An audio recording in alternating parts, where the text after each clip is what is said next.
30 दिन कम नहीं होते, लेकिन वो पहलगाम के आतंकी 30 दिन बाद भी भारतीय सुरक्षा एजेंसियों के हाथ नहीं लगे हैं। सुरक्षा बलों की गैर मौजूदगी और खुफिया एजेंसियों की लापरवाही का फायदा उठाकर वो आतंकी पहलगाम की बाइसरन घाटी में पहुंचे थे और अपने प्लान के मुताबिक लाशें बिछाकर चले गए थे, भाग गए थे।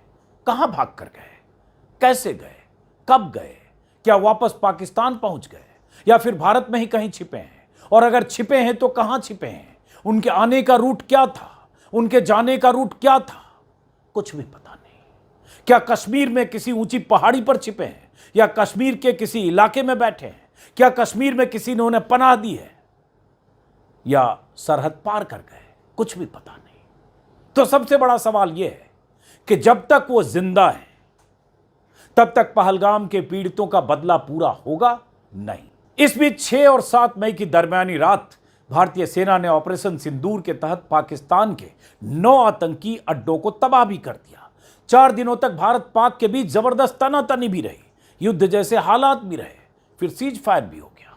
बीजेपी ऑपरेशन सिंदूर की कामयाबी को भुनाने मैदान में तिरंगा लेकर निकल भी पड़ी, लेकिन पहलगाम में गोलियां बरसाने वाले उन 4 आतंकियों का खात्मा नहीं हो पाया।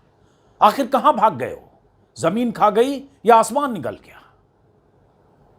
पहलगाम हमले के 1 महीने बाद जब प्रधानमंत्री मोदी ऑपरेशन सिंदूर की वीरता का बखान कर रहे हैं, जब वो कह रहे हैं कि आतंकियों को उनकी औकात दिखा दी गई, तब भी यही सवाल हर हिंदुस्तानी के जहन में गूंज रहा है कि वो 4 आतंकी कहां हैं।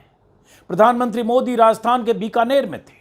मौका एक सरकारी कार्यक्रम में का था, लेकिन मोदी के भाषण के केंद्र में ऑपरेशन सिंदूर ही था। सेना के शौर्य का जिक्र करते हुए मोदी ने कहा कि हमने सिंदूर मिटाने वालों को मिट्टी में मिला दिया है। शुरू में मैंने कहा था, एयर स्ट्राइक के बाद मैं आया था, तब मैंने कहा था,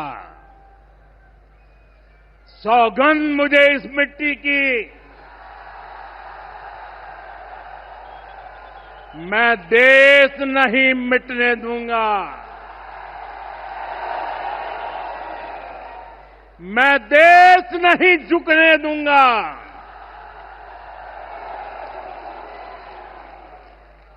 आज मैं राजस्थान की धरती से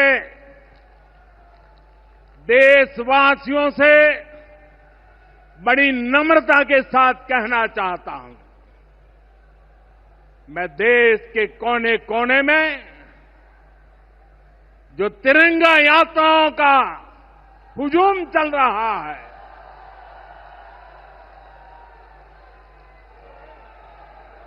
मैं देशवासियों से कहता हूं,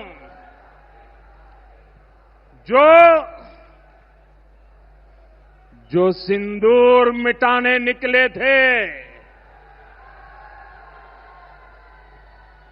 जो सिंदूर मिटाने निकले थे, उन्हें मिट्टी में मिलाया है।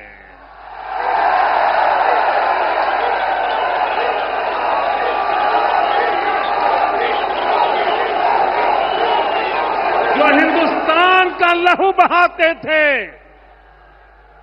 जो हिंदुस्तान का लहू बहाते थे, आज कतरे कतरे का हिसाब चुकाया है।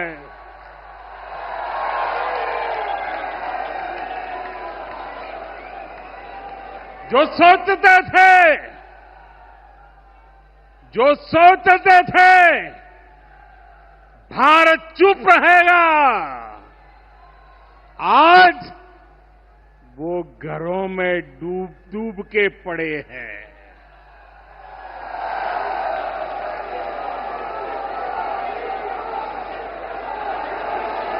जो अपने हथियारों पर घमंड करते थे, जो अपने हथियारों पर घमंड करते थे, आज वो मलबे के ढेर में दबे हुए हैं। इसमें कोई शक नहीं कि भारतीय सेना ने पाकिस्तान में आतंकी अड्डों को तबाह किया, उन्हें मिट्टी में मिला दिया। लेकिन सवाल है कि जो हमारी सरहद के भीतर आतंकी दाखिल होकर आए थे, पहलगाम में कत्लेआम मचाकर चले गए, क्या उन्हें मिट्टी में मिलाया जा सका? नहीं। अब तक वो आतंकी पकड़े गए नहीं, मारे गए नहीं। उन आतंकियों के बारे में कोई ठोस सुराग मिला क्या? नहीं। पहले तो पहलगाम में सुरक्षा इंतजामों की कमी और अब कश्मीर में दिन रात चल रही छापेमारी और दबिश के बाद भी उन आतंकियों का पकड़ा नहीं जाना, 1 महीने का बीत जाना, इस पर सवाल तो बनता है। आज पहलगाम के आतंकी हमले को ठीक 1 महीना हो गया। 22 अप्रैल की तारीख को 4 दुर्दांत आतंकवादी हिंदुस्तान की सरहद में आए और हमारे 28 लोगों की, निर्दोष लोगों की निर्मम हत्या करके फरार हो गए। ये हिंदुस्तान की सरहद में 200 किलोमीटर अंदर असलहे लेकर आए और उसके बाद ये कहां चले गए अभी तक नहीं पता है।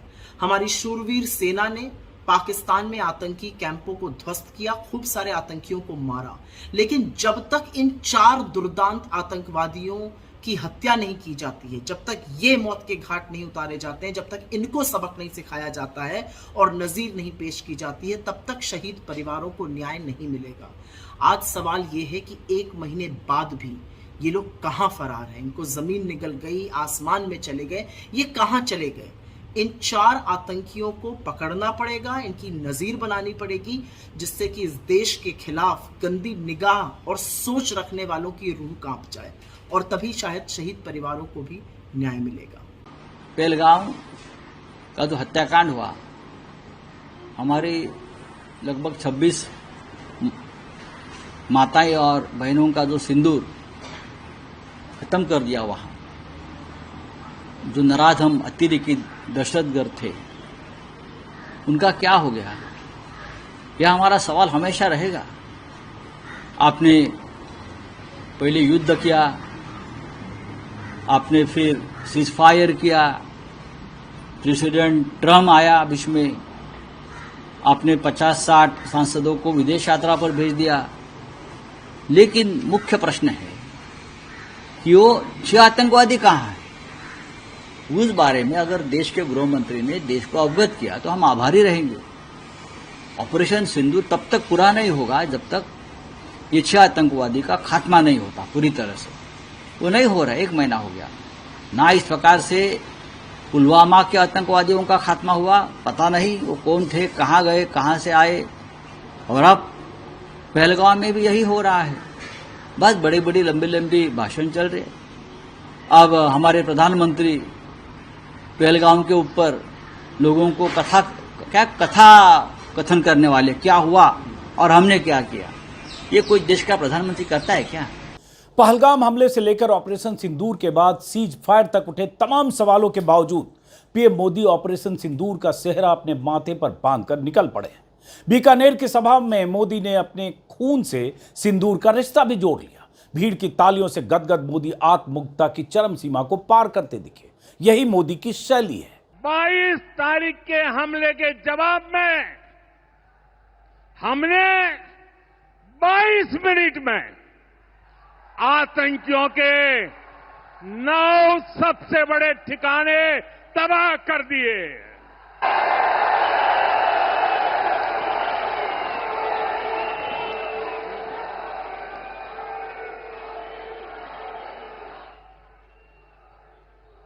दुनिया ने और देश के दुश्मनों ने भी देख लिया कि जब सिंदूर बारूद बन जाता है तो नतीजा क्या होता है। रैलियों और सभाओं का दौर अब शुरू हो चुका है। बीजेपी की 10 दिवसीय तिरंगा यात्रा भी चल ही रही है। मोदी के शान में कसीदे पढ़ने वाले बीजेपी नेताओं में गजब की प्रतियोगिता चल रही है। सेना की वर्दी और सेना की टोपी पहनाकर मोदी के पोस्टर छापे और चिपकाए जा रहे हैं। यह सवाल विपक्ष अब भी पूछ रहा है कि पहलगाम के वो आतंकी अब तक पकड़े या मारे क्यों नहीं गए हैं? 30 दिन बीत चुके हैं। ऑपरेशन सिंदूर के बाद प्रधानमंत्री मोदी का सारा ध्यान केवल प्रचार और आत्म प्रशंसा पर केंद्रित रहा है, जवाबदेही पर नहीं। देश की जनता को दिखावा नहीं, जवाब चाहिए। पहलगाम में हुए क्रूर आतंकी हमले में हमारे देश के 26 मासूम लोगों को अपनी जान देनी पड़ी और उसके बाद में जो ऑप सिंदूर हुआ, उधर हमारे बहादुर सुरक्षा कर्मियों की शहादत भी हुई। उसके बाद देश आज तक प्रतीक्षा कर रहा है कि जो 4 आतंकवादी इस हमले में जिन्होंने हमला किया, जिन्होंने हमारे 26 लोगों की हत्या की, वो कहाँ है? क्या सरकार उनको गिरफ्तार क्यों अभी तक नहीं कर पाई है? क्या सरकार उनकी गिरफ्तारी को लेके कुछ कार्रवाई कर रही है? कांग्रेस मोदी पर ऑपरेशन सिंदूर के नाम पर सियासत का आरोप लगा रही है। सैनिकों के शहादत पर राजनीति के बजाय वाजिब सवालों के जवाब मांग रही है। विपक्ष लगातार पूछ रहा है कि सरकार बताए कि किसकी जिम्मेदारी थी। मल्लिकार्जुन खड़गे से लेकर राहुल गांधी समेत तमाम नेता सवालों का जवाब चाहते हैं। उनका आरोप यह भी है कि मोदी पहलगाम हमले के बाद से प्रचार करने तो पहुंचे, बिहार, केरल, आंध्रा से लेकर देश के कई हिस्सों में रैलियां कर डाली, लेकिन 1 महीने बाद तक किसी सर्वदलीय बैठक में नहीं पहुंचे, न ही संसद का विशेष सत्र बुलाया गया। अगर कुछ हो रहा है तो वो है प्रचार, जिसके लिए मोदी जी जाने जाते हैं। मोदी जी को इसमें महारत हासिल है कि कैसे आपदा को अवसर में बदला जाए।